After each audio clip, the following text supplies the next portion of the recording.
മർത്യൻ എന്നൊരു പേരുണ്ട് നമുക്ക്, അല്ലേ? മർത്യൻ, എന്താ മർത്യൻ എന്ന് പറഞ്ഞാൽ മരിച്ചു പോകുന്നവൻ എന്ന്, മൃതിയുള്ളവൻ എന്നാണ്.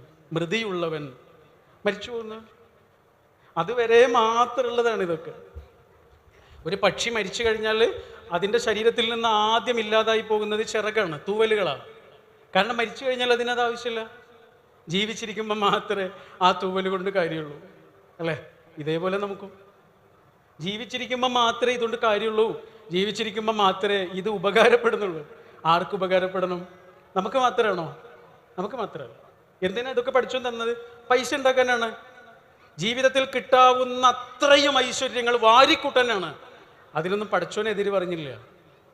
ലാ തൻസാ നസീബക മിനദ് ദുനിയാന്ന ഖുർആൻ തന്നെ പറഞ്ഞത്. ദുനിയാവിൽ നിന്ന് നിങ്ങൾക്ക് കിട്ടുന്നൊക്കെ നിങ്ങൾ വാരിക്കൂട്ടിക്കൊള്ളൂ. അതുകൊണ്ടല്ലേ സുലൈമാൻ നബിക്ക് കൊട്ടാരം കൊടുത്തു. എനിക്ക് കുടില് മതി എന്ന് പറഞ്ഞോ?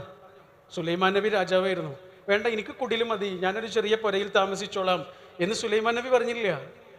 നമുക്ക് കിട്ടുന്ന അവസ്ഥകൾ, അവസരങ്ങൾ, അനുഭവങ്ങൾ അതൊക്കെ നേടിയെടുക്കാൻ തന്നെയാണ് പഠിച്ചും പറഞ്ഞിട്ടുള്ളത്. പക്ഷേ അത് നമുക്ക് മാത്രമുള്ളതല്ല എന്നുള്ള ഒരുത്ത തിരിച്ചറിവിൽ നിന്നാണ് നമ്മൾ ഒരു വെളിച്ചമുള്ള മനുഷ്യനായിട്ട് മാറുന്നത്. അങ്ങനെ വെളിച്ചമുള്ള മനുഷ്യരായി ഈ ലോകത്ത് ജീവിച്ചു മരിച്ചു പോയ വലിയ മനുഷ്യര് ലോകത്തെന്ന് നിലനിൽക്കുന്ന ഓർമ്മകളായിട്ട് ഇങ്ങനെ മാറും. അല്ലാത്ത ആളുകൾ അവരവർക്ക് വേണ്ടി മാത്രം ജീവിച്ചിട്ട് പോയ ആൾക്കാരാണ്. അവർ ചരിത്രത്തിൽ ഉണ്ടാവില്ല. വരാനിരിക്കുന്ന മനുഷ്യരുടെ നെഞ്ചിലും അവർക്ക് സ്ഥാനം ഉണ്ടാവില്ല. എത്ര കാലം നമ്മൾ ജീവിച്ചു എന്നുള്ളതൊന്നും പങ്കെടുക്കണ്ടല്ലേ. എനിക്ക് ആഗ്രഹമുള്ള കാര്യം എന്താണെന്നറിയോ? ഞാൻ കുറച്ച് നേരം സംസാരിക്കാം, എന്നിട്ട് എനിക്ക് പിന്നെ നിങ്ങളോട് സംവദിക്കാനാണ് ആഗ്രഹം. ഞാൻ മാത്രം സംസാരിക്കല്ല. നിങ്ങൾക്ക് എന്തെങ്കിലും ചോദിക്കണം എന്നൊക്കെ ഉണ്ടെങ്കിൽ ആ ചോദ്യങ്ങൾക്ക് ഇങ്ങനെ ഉത്തരം തരുന്ന വിധത്തിൽ കുറച്ച് കാര്യങ്ങൾ സംസാരിക്കണം എന്നാണ് എൻ്റെ ആഗ്രഹം. അപ്പോൾ ഞാൻ സംഘാടകരോട് പറഞ്ഞിട്ടുണ്ടത്. അപ്പോൾ ഞാൻ കുറച്ച് നേരം സംസാരിക്കാം, എന്നിട്ട് നമുക്ക് നമ്മുടെ സംസാരം ആ രീതിയിലേക്ക് കൊണ്ടുപോകണമെന്ന് എനിക്ക് ആഗ്രഹമുണ്ട്. കാരണം അപ്പോഴാണ് നിങ്ങൾ എന്താണ് ആഗ്രഹിക്കുന്നത് എന്നെനിക്ക് മനസ്സിലാവുക. ഇല്ലെങ്കിൽ ഞാൻ ആഗ്രഹിക്കുന്നതാ പറയാ. നിങ്ങൾ ചോദിക്കുമ്പോഴാണ് നിങ്ങൾക്ക് എന്താണ് വേണ്ടത് എന്നെനിക്ക് മനസ്സിലാവുക. ഓക്കെ. അപ്പോൾ നമ്മൾ പറഞ്ഞു വന്നത് എന്തായിരുന്നു? ഖുർആനിലെ ഒരു വചനത്തിലെ ഒരു ഭാഗത്തെക്കുറിച്ചാണ്. എന്തായിരുന്നു ആ വചനം? വനക്തുബു മാ ഖദ്ദമൂ വ ആസാറഹും. എന്തൊരു വചനാണെന്ന് ആലോചിച്ച് നോക്കൂ നിങ്ങൾ. മനുഷ്യന്മാരായ നമ്മൾ ചെയ്യുന്നത് പടച്ചോൻ എഴുതി വെക്കുന്നുണ്ട്. പക്ഷെ അതിൻ്റെ കൂടെ പറയാ, അവർ ചെയ്തത് മാത്രമല്ല, ആ ചെയ്തത് കൊണ്ട് പിന്നെ എന്ത് സംഭവിച്ചു അതും നാം എഴുതി വെക്കുന്നുണ്ട്. അപ്പം നമ്മൾ ചെയ്യുന്ന കാര്യങ്ങൾ ചെറുതായിരിക്കും, പക്ഷെ അതിൻ്റെ റിസൾട്ട് കൂടുതലാകണേ എന്നാണ് നമ്മൾ ഒരു ചെറിയ കാര്യം ചെയ്യുമ്പോൾ പോലും ആഗ്രഹിക്കേണ്ടത്, അല്ലേ? അതുകൊണ്ടാണ് ഞാൻ പറഞ്ഞത്, ഇത്രയും വലിയൊരു സംരംഭത്തെക്കുറിച്ച് ചെറിയ വിധത്തിൽ സ്വപ്നം കണ്ട ഒരു ഉണ്ടാവില്ലേ? ആ മനുഷ്യൻ്റെ ഉള്ളിൽ മുട്ടിട്ട ആ ഒരു വലിയ കിനാവിനെക്കുറിച്ച് വെറുതെ ഒന്ന് ആലോചിച്ച് നോക്കൂ. എന്നിട്ട് ആ ആയത്തിനെ കുറിച്ച് ആലോചിച്ച് നോക്കൂ. വനക്തുബു മാ ഖദ്ദമൂ വ ആസാറഹും. ഇതേപോലെയാണ് ആയുസ്സും. ജീവിക്കുക എന്നുള്ളത് ജന്മം കിട്ടിയ എല്ലാവരും ചെയ്യുന്ന കാര്യമാണ്, അല്ലേ? എക്സിസ്റ്റ് ചെയ്യുക എന്ന് പറയും, ജീവിക്കുക. പക്ഷെ അർത്ഥവത്തായ വിധത്തിൽ ഒരാൾ ജീവിക്കുക എന്നുള്ളത് വേറൊരു കാര്യമാണ്. മീനിങ് ഫുൾ ആയിട്ടുള്ള ഒരു എക്സിസ്റ്റൻസ്,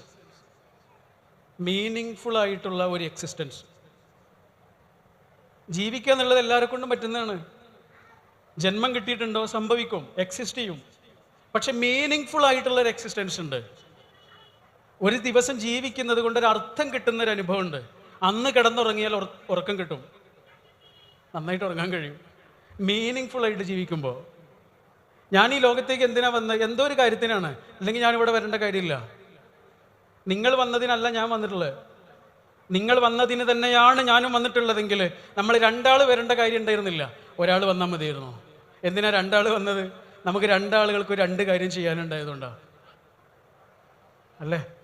അതുകൊണ്ടാണ് പഠിച്ചവന് ഓരോ മനുഷ്യനിലും പലതരത്തിലുള്ള ടേസ്റ്റൊക്കെ വെച്ചിട്ടുള്ളത്. ഒരേ വാപ്പയുടെയും ഒരേ ഉമ്മയുടെയും മക്കൾക്ക് എന്തൊക്കെ ടേസ്റ്റാണ്, അല്ലേ? ഒരാൾക്ക് ബിരിയാണി ഇഷ്ടം, ഒരാൾക്ക് സദ്യ ഇഷ്ടം, ഒരാൾക്ക് മധുരം ഇഷ്ടം, ഒരാൾക്ക് എരിവ് ഇഷ്ടം. എല്ലാത്തിലും വൈവിധ്യങ്ങളാണ്, ഞാനിങ്ങനെ കുറേ ദിവസമായിട്ട് ആലോചിക്കുന്ന ഒരു കാര്യം ഉണ്ടായിരുന്നു, മണങ്ങളെക്കുറിച്ച്. ഇഷ്ടപ്പെട്ട കുറേ മണങ്ങൾ. അപ്പോൾ ഞാൻ കഴിഞ്ഞ ദിവസം ഇതിങ്ങനെ ഒരു പോസ്റ്റ് ഇട്ടിരുന്നു. പിന്നെ എനിക്കിഷ്ടപ്പെട്ട കുറേ മണങ്ങൾ ഞാൻ ഇതിൽ എഴുതി വെച്ചു. അപ്പം എൻ്റെ കൂടെ ഒരാളുണ്ട്, അവളോട് ഞാൻ ചോദിച്ചു അവൾക്ക് ഏറ്റവും ഇഷ്ടപ്പെട്ട മണം ഏതാണെന്ന് ചോദിച്ചു. അവൾ പറഞ്ഞു ഒന്നാമതും രണ്ടാമതും മൂന്നാമതും നാലാമതും മുല്ലപ്പൂവിൻ്റെ മണമാണെന്ന് പറഞ്ഞു. എനിക്ക് ഇഷ്ടപ്പെട്ട കുറേ മണങ്ങൾ ഇങ്ങനെ ആലോചിച്ചപ്പോൾ അതിൽ ആദ്യം വന്ന കുറച്ച് മണങ്ങളുണ്ട്. ഒന്നാമതായി വന്നത് നമ്മുടെ കോമാങ്ങയില്ലേ, കോമാങ്ങ. കോമാങ്ങ ഇങ്ങനെ പറിച്ച ഉടനെ അതിൻ്റെ ഞെട്ടിലുള്ളൊരു മണമുണ്ട്.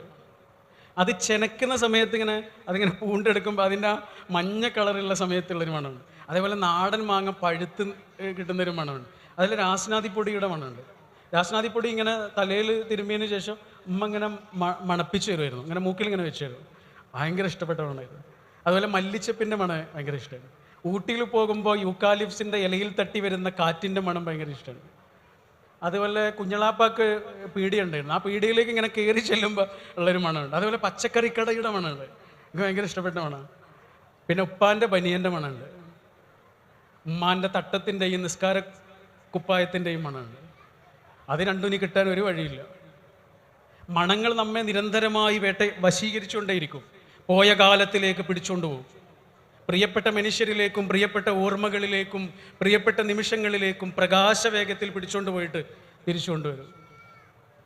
എല്ലാവർക്കും എല്ലാ മണങ്ങളും ഇഷ്ടമുണ്ടാവില്ല. പെർഫ്യൂമിൻ്റെ മണം പോലും അല്ലേ, ചില ആളുകൾക്ക് തലവേദന വരും ചില മണം കേട്ടല്ലേ. അതൊക്കെ മനുഷ്യരുടെ ഉള്ളിലുള്ള വൈവിധ്യങ്ങളനുസരിച്ച് മനുഷ്യരുടെ ഇഷ്ടങ്ങളിലൊക്കെ വൈവിധ്യങ്ങളുണ്ട്. അത് ചോദിച്ച സമയത്ത് ഒരാൾ എഴുതിയ ഒരു കമൻ്റ് അത് കണ്ടിട്ട് ഞാൻ കുറേ നേരം സങ്കടപ്പെട്ടിരുന്നു. അതിൽ പറയുന്നത് ബീഡിയുടെ മണം എന്നാണ്.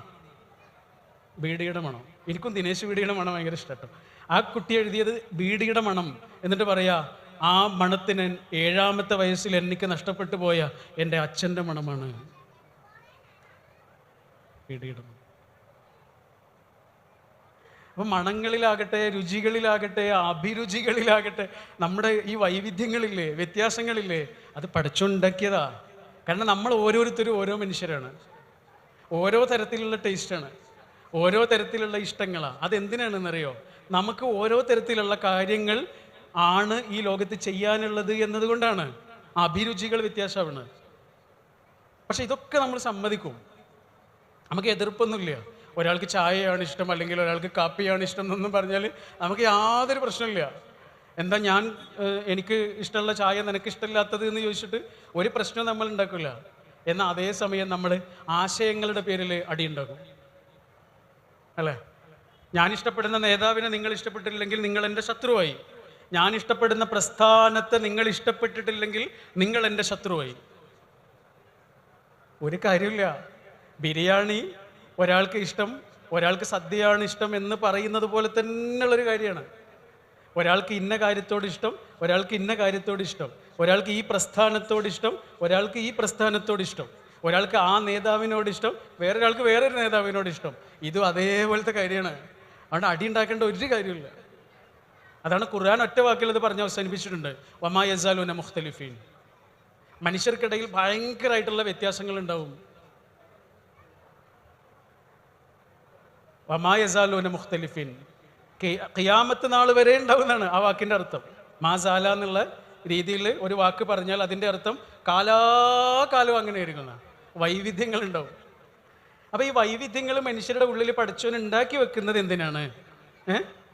അത് ഓരോ മനുഷ്യർക്കും ഓരോ കാര്യങ്ങൾ ഈ ലോകത്ത് ചെയ്യാനുണ്ട് എന്നതുകൊണ്ടാണ്. അത് ഒരാൾ തിരിച്ചറിയുമ്പോഴാണ് അയാൾ അർത്ഥവത്തായ രീതിയിൽ ജീവിക്കാൻ തുടങ്ങുക. ഇല്ലെങ്കിൽ ഒരു ജീവിതം അങ്ങനെ ജീവിക്കും. നേരം വെളുത്തു വൈകുന്നേരം ആവും, വർഷങ്ങൾ ഓരോന്നായി കഴിയും, 2021 കഴിയും, 2022 ആവും, മാസങ്ങളും വർഷങ്ങളും അങ്ങനെ കടന്നു പോകുന്നല്ലാതെ അയാളൊന്നും ബാക്കിയാക്കില്ല. എപ്പോഴാണ് ഒരാൾ എന്തെങ്കിലും ബാക്കിയാക്കുക? അയാൾക്ക് എന്തെങ്കിലും ഇവിടെ ചെയ്യാനുണ്ട് എന്ന് അയാൾ തിരിച്ചറിയുമ്പോഴാണ്. അങ്ങനെ തിരിച്ചറിഞ്ഞ നൂറുകണക്കിന് മനുഷ്യരുടെ ഒരു കൂട്ടായ്മയുടെ സ്റ്റേജിൽ നിന്നുകൊണ്ടാണ് ഞാനിത് പറയുന്നത്. ഇത്രയേറെ മനുഷ്യരുടെ ഒരു നെറ്റ്വർക്കാണ് നിങ്ങൾ ഈ ഒരു ചെറിയ പ്രദേശത്ത് ഉണ്ടാക്കിയെടുത്തത്. ഓരോ മനുഷ്യനും അയാളുടെ ഉള്ളിൽ വിചാരിക്കുന്ന ഒരനുഭവം ഇതാണ്, ഞാനിവിടെ ഇങ്ങനെ ജീവിച്ചു കൊണ്ടിരിക്കുന്നതിന് എന്തെങ്കിലും അർത്ഥമുണ്ട് എന്ന്. നിങ്ങളുടെ ഒരു സ്ത്രീകളുടെ കൂട്ടായ്മയില്ലേ ഫൈദ എന്ന് പറഞ്ഞു, ആയിരക്കണക്കിന് ആളുകൾ അതിലുണ്ടെന്നാണ് പറഞ്ഞ. ചെറിയ കാര്യമാണ് അത്. അങ്ങനെ ഒരു നെറ്റ്വർക്ക് രൂപീകരിക്കുക എന്ന് പറയുമ്പോൾ അതിൽ അംഗത്വമുള്ള ഓരോ ആൾക്കും അയാളുടെ ഉള്ളിലുണ്ടാകുന്ന ഒരു അഭിമാനബോധമുണ്ട്, ഞാനിവിടെ ഇങ്ങനെ ജീവിച്ചു കൊണ്ടിരിക്കുന്നതിൽ എന്തെങ്കിലും ഒരു അർത്ഥമുണ്ട്.